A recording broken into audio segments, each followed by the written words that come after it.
దేవుని వాక్యంలోకి వెళ్దాం. కీర్తనల గ్రంథము 110వ కీర్తన, సామ్ 110. ప్రభువు నా ప్రభువుతో సెలవిచ్చిన వాక్కు, నేను నీ శత్రువులను నీ పాదములకు పీఠముగా చేయు వరకు నా కుడి పార్శ్వమున కూర్చుండుము. యెహోవా నీ పరిపాలన దండమును సియోనులో నుండి సాగజేయుచున్నాడు. నీ శత్రువుల మధ్యను నీవు పరిపాలన చేయుము. యుద్ధ సన్నాహ దినమున నీ ప్రజలు ఇష్టపూర్వకంగా వచ్చెదరు. నీ యవనస్తులలో శ్రేష్ఠులు పరిశుద్ధాలంకృతులై మంచు వలె అరుణోదయ గర్భంలో నుండి నీ యొద్దకు వచ్చెదరు. మెల్కిసెదకు క్రమము చొప్పున నీవు నిరంతరము యాజకుడవై ఉందువని యెహోవా ప్రమాణము చేసి ఉన్నాడు. ఆయన మాట తప్పనివాడు. ప్రభువు నీ కుడి పార్శ్వము నుండి తన కోపదినమున రాజులను నలగగొట్టును. అన్యజనులకు ఆయన తీర్పు తీర్చును. దేశము శవములతో నిండియుండును. విశాల దేశము మీది ప్రధానుని ఆయన నలుగగొట్టును. మార్గమున ఏటి నీళ్లు పానము చేసి ఆయన తల ఎత్తును. దేవుడి వాక్యములను దీవించునుగాక. ప్రియ సంగమా, దావీదు రాసిన ఈ కీర్తన ప్రభు యేసు యొక్క అధికారాన్ని, ఆయన అమరత్వాన్ని, అలాగే ఆయన ఆధిపత్యాన్ని, అన్నిటికంటే ముఖ్యంగా ఆయన దైవత్వాన్ని మనకు వివరిస్తూ ఉంది. ఈ కీర్తనలో ప్రభు అయిన యేసుక్రీస్తు గురించి చెప్పబడిన, ప్రవచింపబడిన గొప్ప సంగతులను నూతన నిబంధన గ్రంథంలో మనం అనేక సార్లు ప్రస్తావించిన పరిస్థితిని మనం చూస్తూ ఉంటాం. ఆ ప్రవచనాలను, ఆ వచనాలను ఎత్తి చూపడం ద్వారా ఆయన మహత్యాన్ని మనకు గుర్తు చేసే ఒక సందర్భాన్ని మనము నూతన నిబంధన గ్రంథాలలో చూడగలుగుతాం. ఈ కీర్తనలో వచనాలు ఎంతో ప్రాముఖ్యతను కలిగి ఉన్నాయని చెప్పవచ్చు. ఎందుకంటే ఈ వచనాలు ఎక్కడైతే క్రోడీకరించబడ్డాయో, ఎక్కడైతే పొందుపరచబడి ఉన్నాయో అక్కడ ఒక గొప్ప మార్పును మనం చూస్తాం.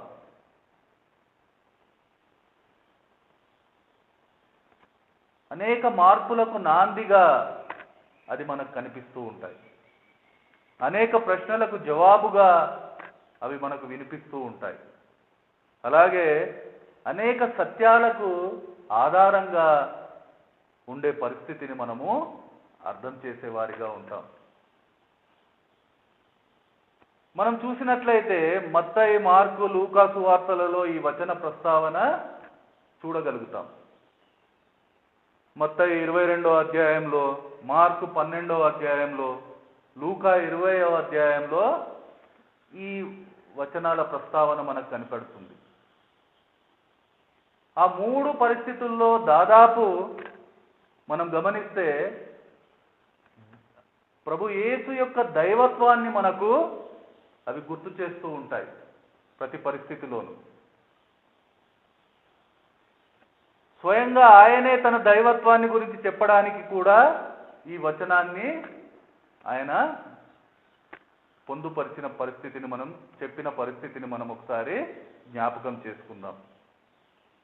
మత్తయి సువార్త 22వ అధ్యాయము 41 నుంచి 46, మాథ్యూ 22, 41 to 46. ఈ వచనాలను మనం ఒకసారి గమనిస్తే, ఒకప్పుడు పరిసయ్యులు కూడి ఉండగా యేసు వారిని చూచి, క్రీస్తును గూర్చి మీకేమి తోచుచున్నది? ఆయన ఎవని కుమారుడని అడిగెను. వారు ఆయన దావీదు కుమారుడని చెప్పిరి. అందుకు ఆయన, అలాగైతే నేను నీ శత్రువులను నీ పాదముల క్రింద ఉంచు వరకు నీవు నా కుడి పార్శ్వమున కూర్చుండుమని ప్రభువు నా ప్రభువుతో చెప్పెనని దావీదు ఆయనను ప్రభువు అని ఆత్మ వలన ఏల చెప్పుచున్నాడు. దావీదు ఆయనను ప్రభువు అని చెప్పిన ఎడల ఆయన ఎలాగో అతనికి కుమారుడగునని వారిని అడగగా, ఎవడునూ మారుమాట చెప్పలేకపోయెను. మరియు ఆ దినము నుండి ఎవడునూ ఆయనను ఒక ప్రశ్నయో అడుగ తెగింపలేదు అనే ఒక సందర్భాన్ని మనం చూస్తూ ఉన్నాం. అంటే ప్రభు యేసు యొక్క దైవత్వాన్ని ఆ మాటలు అక్కడ మనకు చూపిస్తూ ఉన్నాయి. కానీ అక్కడ వాళ్ళు అది అర్థం చేయలేకపోయారు. అలాగే ఈ మాటలు ఆయన పునరుద్ధానంకు రుజువుగా, అనేకుల రక్షణకు ఆధారంగా నిలిచిన సందర్భము, పరిస్థితి కూడా మనకు కనబడుతూ ఉంది. అది మనం పెంతెకోస్తు దినంలో చూడగలుగుతాం. అపోస్తుల కార్యము 2వ అధ్యాయంలో మనం 31వ వచనం నుంచి చూస్తే, యాక్ట్స్ 2:31, క్రీస్తు పాతాళంలో విడువబడలేదనియో ఆయన శరీరము కుళ్ళిపోలేదనియో దావీదు ముందుగా తెలుసుకొని ఆయన పునరుద్ధానమును గూర్చి చెప్పెను. ఈ యేసును దేవుడు లేపెను, దీనికి మేమందరము సాక్షులము కాగా ఆయన దేవుని కుడిపార్శ్వమునకు హెచ్చింపబడి పరిశుద్ధాత్మను గూర్చిన వాగ్దానమును తండ్రి వలన పొంది మీరు చూచుచూ వినుచూ ఉన్న దీనిని కుమ్మరించి ఉన్నాడు. ఇలా మనం ఆ వచనాలను చూస్తూ పోతే, మీరు సిలువ వేసిన ఈ యేసునే దేవుడు ప్రభువుగాను క్రీస్తుగాను నియమించెను, ఇది ఇజ్రాయేలు వంశమంతయు రూఢిగా తెలుసుకొనవలెనని చెప్పెను. వారు ఈ మాట విని హృదయంలో నొచ్చుకొని, సహోదరులారా మేమేమి చేతుమని పేతురును కడమ అపోస్తులను అడగగా, మీరు మారు మనస్సు పొంది పాప క్షమాపణ నిమిత్తము ప్రతివాడు యేసుక్రీస్తు నామమున బాప్తిస్మము పొందుడి, అప్పుడు మీరు పరిశుద్ధాత్మను వరము పొందుతారు అనే ఒక గొప్ప వాగ్దానాన్ని అక్కడ వాళ్ళు పొందుకున్న పరిస్థితి మనం చూస్తూ ఉన్నాం. అంటే ఈ మాటలు ఆ పెంతెకోస్తు దినమున రగిలించిన ఆత్మ జ్వాలలను గుర్తు చేస్తూ ఉన్నాయి. అలాగే అక్కడ వికసించిన విశ్వాస జీవితాలను మనకు చూపెడుతూ ఉన్నాయి. అంతేకాకుండా ఆ రోజు ఉరుకులెత్తిన ఆ ఉజ్జీవాన్ని ఈరోజు కూడా చరిత్ర మనకు సాక్ష్యంగా గుర్తు చేస్తూ ఉంది, చూపెడుతూ ఉంది. ఇంకా మనం చూస్తే ఈ మాటలు మృతుల పునరుద్ధానమును, వారు పొందుకునే నిత్య జీవమును, ఈ లోక అంతమును, ఆయన రాజ్య పాలనను కూడా మనకు జ్ఞాపకం చేసేవిగా ఉంటూ ఉన్నాయి. అది ఎక్కడ చూడొచ్చు అంటే, మనం 1 కొరింథీయులు 15వ అధ్యాయము 22వ వచనం నుంచి మనం చూస్తే, 1 Corinthians 15:22 ఆన్వర్డ్స్, ఆదామునందు అందరూ ఎలాగు మృతి పొందుచున్నారో అలాగుననే క్రీస్తునందు అందరూ బ్రతికింపబడుదురు. ప్రతివాడును తన తన వరుసలోనే బ్రతికింపబడును. ప్రథమ ఫలము క్రీస్తు, తర్వాత క్రీస్తు వచ్చినప్పుడు ఆయన వారు బ్రతికింపబడుదురు. అటు తర్వాత ఆయన సమస్తమైన ఆధిపత్యమును, సమస్తమైన అధికారమును, బలమును కొట్టివేసి తన తండ్రి అయిన దేవునికి రాజ్యం అప్పగించును. అప్పుడు అంతము వచ్చును. ఎందుకనగా తన శత్రువులనందరినీ తన పాదముల క్రింద ఉంచు వరకు ఆయన రాజ్య పరిపాలన చేయుచుండవలెను. ఇక్కడ ఈ మాటలు ఆయన జీవాన్ని మనకు గుర్తు చేస్తూ ఉన్నాయి. ఆ జీవాధిపతి అయిన ఆయన నిత్య రాజ్యాన్ని, ఆ రాజ్య ఘనతను మన కళ్ళ ముందు చూపిస్తూ ఉన్నాయి. అలాగే క్రీస్తు దేవుని కుడిపార్శ్వమున కూర్చున్నాడని కొత్త నిబంధన గ్రంథంలో చెప్పిన అనేక సందర్భాల్లో ఈ కీర్తనలోని మాటలనే అక్కడ మనం చూడగలుగుతాం. ఈ కీర్తనలో మనం చదివిన 1వ వచనంలోని మాటనే ఆయన అమరత్వాన్ని అక్కడ ప్రతిఫలింపజేసేదిగా కనబడుతూ ఉంది. ఎఫెసీయులకు రాసిన పత్రిక 1వ అధ్యాయం 20-21 వచనాలను మనం చూస్తే, ఆయన బలాతిశయం చేతను క్రీస్తును మృతులలో నుండి లేపి సమస్తమైన ఆధిపత్యము కంటెను, అధికారము కంటెను, శక్తి కంటెను, ప్రభుత్వము కంటెను ఈ యుగమునందు మాత్రమే కాక రాబో యుగమునందును పేరు పొందిన ప్రతి నామము కంటెను ఎంతో హెచ్చుగా పరలోకమునందు ఆయనను తన కుడి పార్శ్వమున కూర్చుండబెట్టుకొని ఉన్నాడు అనే మాటను అక్కడ మనం చూస్తూ ఉన్నాం.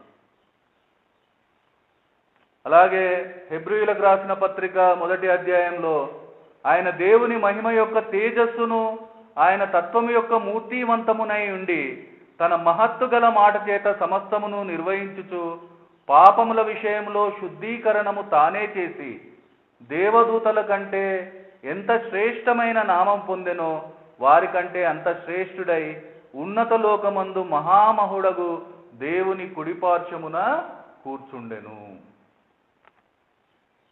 ఇలా మనం చూస్తూ పోతూ ఉంటే, మీరు క్రీస్తుతో కూడా లేపబడిన వారైతే పైనున్న వాటినే వెతకండి అనే ఒక గొప్ప సత్యం దగ్గర ఆయన క్రీస్తు దేవుని కుడిపార్శ్వమున కూర్చున్నాడనే సత్యాన్ని మనం చూడగలుగుతాం. ఇలా అనేక చోట్ల ఆయన ఈ వాక్యాలను, ఈ మాటలను ఆయన ఉంచిన పరిస్థితిని మనం ఈరోజు అర్థం చేద్దాం. అలాగే ఆయన పరలోకమునకు వెళ్ళి దూతల మీదను, అధికారుల మీదను, శక్తుల మీదను అధికారం పొందిన వాడై దేవుని కుడిపార్శ్వమున ఉన్నాడని పేతురు తన పత్రికలో ఈ మాటలను గుర్తు చేసేవానిగా ఉన్నారు. ఇవన్నీ ఆయన జయ జీవితాన్ని మనకు గుర్తు చేస్తూ ఉన్నాయి. ఆయన పిలుపును మనకు గుర్తు చేస్తూ ఉన్నాయి. ఆ పిలుపు విని ఆయనను అనుసరించిన వారు పొందే ఒక గొప్ప భాగ్యాన్ని మనకు జ్ఞాపకం చేస్తూ ఉన్నాయి. అంతేకాకుండా వాళ్ళు పొందిన ఒక గొప్ప వాగ్దానాన్ని మనకు ఈరోజు గుర్తు చేస్తూ ఉంది. ప్రకటన గ్రంథంలో మనం చూస్తాం, ప్రకటన 3:20, ఇదిగో నేను తలుపు నొద్ద నిలుచుండి తట్టుచున్నాను, ఎవడైనను నా స్వరము విని తలుపు తీసిన ఎడల నేను అతని యొద్దకు వచ్చి అతనితో నేనును నాతో కూడా అతనును భోజనం చేయుదుము. నేను జయించి నా తండ్రితో కూడా ఆయన సింహాసనం నందు కూర్చుండి ఉన్న ప్రకారము జయించు వానిని నాతో కూడా నా సింహాసనమందు కూర్చుండనిచ్చెదను. ఆయనను అనుసరించిన వారికి దొరికే గొప్ప భాగ్యము, గొప్ప వాగ్దానము. ఎందుకంటే ఆయన తండ్రి కుడిపార్శ్వమున కూర్చున్నాడు కాబట్టి ఆ జయించిన వారిని, ఆయన మార్గంలో నడిచి ఆ ఆత్మీయ జయం పొందిన వారిని ఆయన తనతో పాటు కూర్చుండనిచ్చే ఒక గొప్ప పరిస్థితిని ఈ మాటలు మనకు అక్కడ గుర్తు చేస్తూ ఉన్నాయి. ఇవన్నీ ప్రభుయేసు దైవత్వాన్ని, ఆయన మహిమను, ఆయన అధికారాన్ని, ఆయన అస్తిత్వాన్ని, ఆయన పరలోక మహత్యాన్ని మనకు గుర్తు చేస్తూ ఉన్నాయి. వాటన్నింటిని బట్టి మనం ఈరోజు ఆయనను ఆరాధించవలసిన వారమై ఉన్నాం. అలాగే ఈ కీర్తనలోని 4వ వచనాన్ని మనం చూస్తే, అక్కడ మెల్కీసెదెకు క్రమము చొప్పున నీవు నిరంతరము యాజకుడవై ఉందువని యెహోవా ప్రమాణము చేసి ఉన్నాడనే మాటను చూస్తూ ఉన్నాం. ఆయన నిరంతరము యాజకుడుగా మనకు అక్కడ కనిపిస్తూ ఉన్నారు. అదే పరిస్థితి ఈ వచనమును దేవుడు యేసుక్రీస్తును శాశ్వతమైన యాజకుడుగా చేశాడని నిరూపించడానికి కొత్త నిబంధనలో కూడా అనేక సార్లు ఎత్తి చూపబడిన పరిస్థితిని మనం అర్థం చేయాలి, గమనించాలి. హెబ్రీయులకు రాసిన పత్రిక 7:17లో ఏలైనగా నీవు నిరంతరము మెల్కీసెదెకు క్రమము చొప్పున యాజకుడవై ఉన్నావని ఆయన విషయమై సాక్ష్యము చెప్పబడెను. అలాగే అదే 7:20, 21, 22 వచనాలను మనం చూస్తే, మరియు ప్రమాణము లేకుండా యేసు యాజకుడు కాలేదు గనుక ఆయన మరీ శ్రేష్టమైన నిబంధనకు పూటకాపాయను. వారైతే ప్రమాణం లేకుండా యాజకులగుదురు గాని ఈయన నీవు నిరంతరము యాజకుడవై ఉన్నావని ప్రభువు ప్రమాణం చేసెను. ఆయన పశ్చాత్తాప పడడని ఈయనతో చెప్పిన వాని వలన ప్రమాణపూర్వకంగా యాజకుడాయను. అలాగే రోమీయులకు రాసిన పత్రికలో శిక్ష విధించువాడెవడు? చనిపోయిన క్రీస్తు యేసే. అంతేకాదు మృతులలో నుండి లేచిన వాడును దేవుని కుడిపార్శ్వమున ఉన్నవాడును మన కొరకు విజ్ఞాపనము కూడా చేయువాడు ఆయనే అని ఆయన మహత్యను మనకు చూపిస్తూ ఉంది, ఆయన అధికారాన్ని మనకు చూపిస్తూ ఉంది. అలా ఆయన మన ప్రధాన యాజకుడై మన కోసం విజ్ఞాపన చేసేవానిగా ఆయనను మనకు గుర్తు చేస్తూ ఉంది. అంతేకాదు హెబ్రీయులకు రాసిన పత్రిక 10:19 నుంచి మనం చూస్తే, సహోదరులారా, యేసు మన కొరకు ప్రతిష్ఠించిన మార్గమున అనగా నూతనమైనదియు జీవము గలదియు ఆయన శరీరమును తెర ద్వారా ఏర్పరచబడినది అయిన మార్గమున ఆయన రక్తము వలన పరిశుద్ధ స్థలమందు ప్రవేశించుటకు మనం ధైర్యము కలిగి ఉన్నది కనుక దేవుని ఇంటిపైన మనకు గొప్ప యాజకుడు ఉన్నాడు గనుక మనస్సాక్షికి కల్మషము తోచకుండునట్లు ప్రోక్షింపబడిన హృదయములు కలవారమును నిర్మలమైన ఉదకముతో స్నానము చేసిన శరీరములు కలవారమునై ఉండి విశ్వాస విషయంలో సంపూర్ణ నిశ్చయత కలిగి యథార్థమైన హృదయంతో మనము దేవుని సన్నిధానమునకు చేరుదము. అంటే దేవుని సన్నిధికి ప్రతి ఒక్క మనిషి చేరే ఒక పరిస్థితిని ఈ వాక్యాలు మనకు చూపిస్తూ ఉన్నాయి.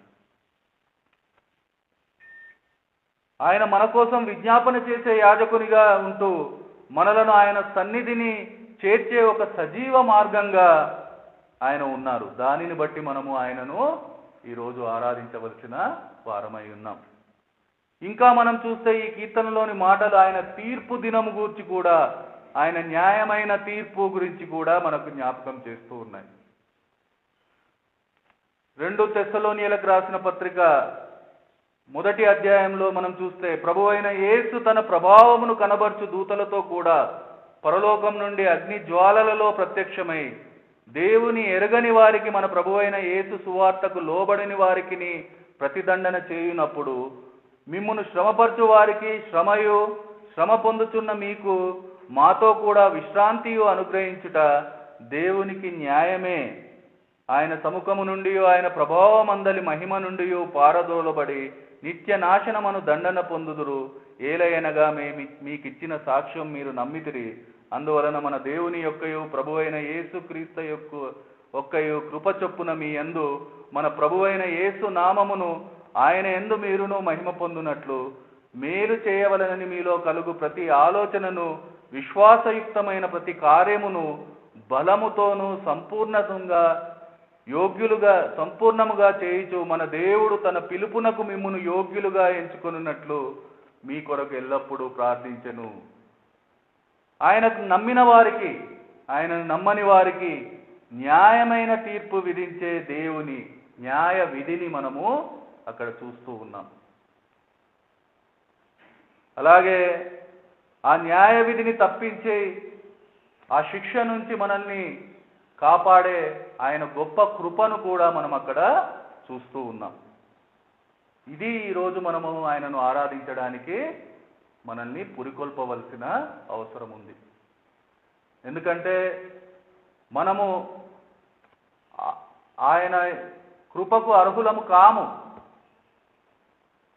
కానీ ఆయన కృప తన న్యాయ విధిని కూడా మన నుంచి తప్పించేదిగా, ఆ న్యాయ విధి నుంచి తప్పించేదిగా ఈరోజు ఆయన మనల్ని కాపాడుతూ ఉన్నారు.